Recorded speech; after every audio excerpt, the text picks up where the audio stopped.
Hey guys, pay no mind to this video because I'm still technically taking a little break from YouTube. But I felt the urge to respond to this.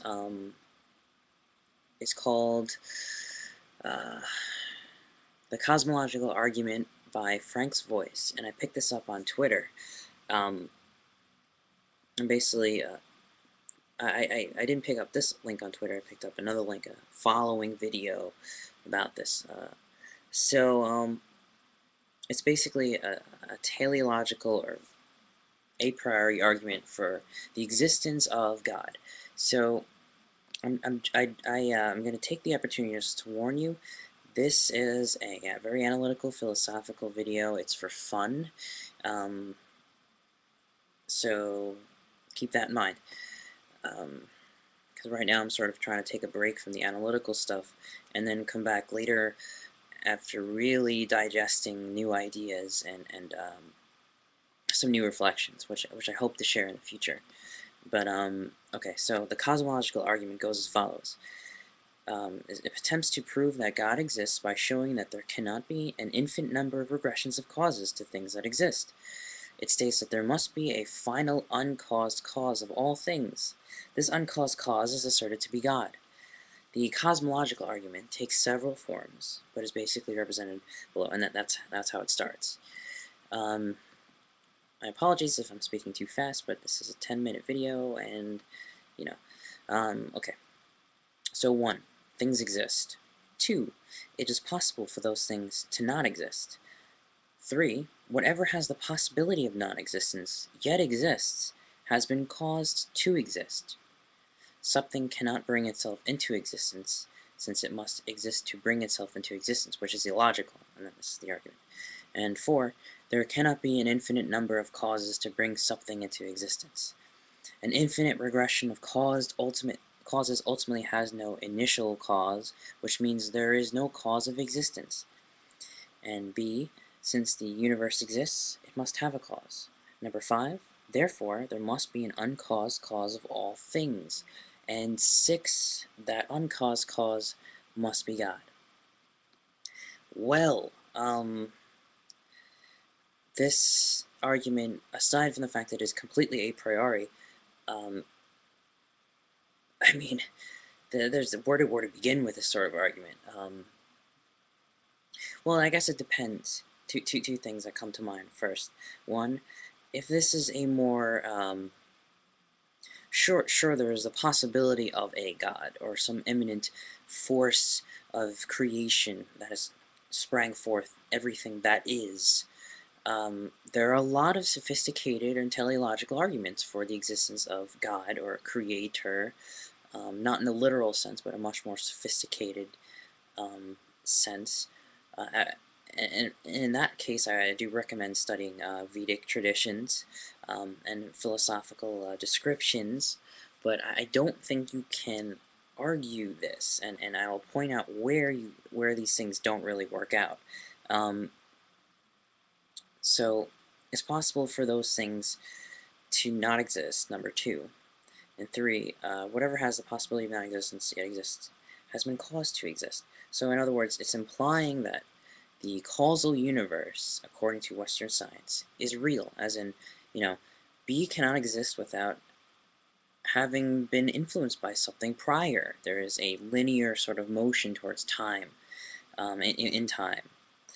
Um, so it couldn't bring itself into existence. That's the argument.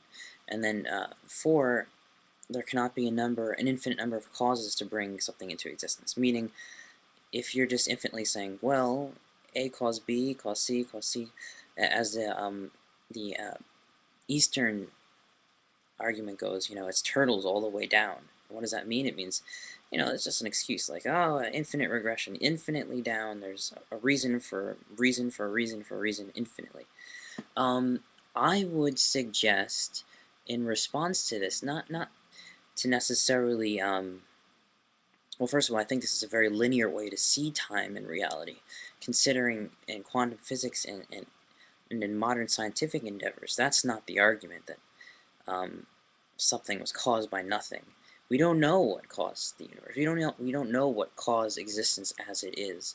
There's no description for that, and I don't think science claims that either. It just claims to be able to describe certain aspects of the Big Bang, the singularity, and also describe other physical processes that are more related with quantum physics, which is why we're studying quantum physics now, because it is an exhaustively descriptive, explorative way of trying to understand the fundamental building blocks of reality. Um, but this does not, as because I don't agree with the scientists who would say, well, there is a physical description for everything, therefore, you know, there's no reason for God. I don't think we're at that point where we can confidently say anything like that yet. Um, so we have this notion that the existence, a creation must have a creator. But I would argue that this sense of reality of space and time having this causal relationship is two-dimensional, maybe three-dimensional. I think there are much more um, not sophisticated as in, some kind of bourgeois argument that only crazy philosophers would understand, but I do think this is a limited way of understanding a cosmological origins, or a limited way of perceiving how we got here. Um, Perhaps time does not exist as we perceive it to exist. Perhaps causal relationships are much more sophisticated and have to deal with potentiality. And of course, in a scientific description, perhaps the universe is self-referential in the ability for it to exist perpetually and create itself, and that sounds pretty crazy. It goes actually against um, your other argument. Something has to have a cause. Um, Scientists agree to that degree, but they're also exploring the possibility that um, this universe uh, is capable of infinitely recreating itself in a series of big bangs, and or who knows what else, or a multiverse. So there are so many scientific descriptions as to how this all happened. Now, whether eventually we have a new conception of time and space, we have a new perception of reality, and there's all these other dimensions to existence where time is more circular.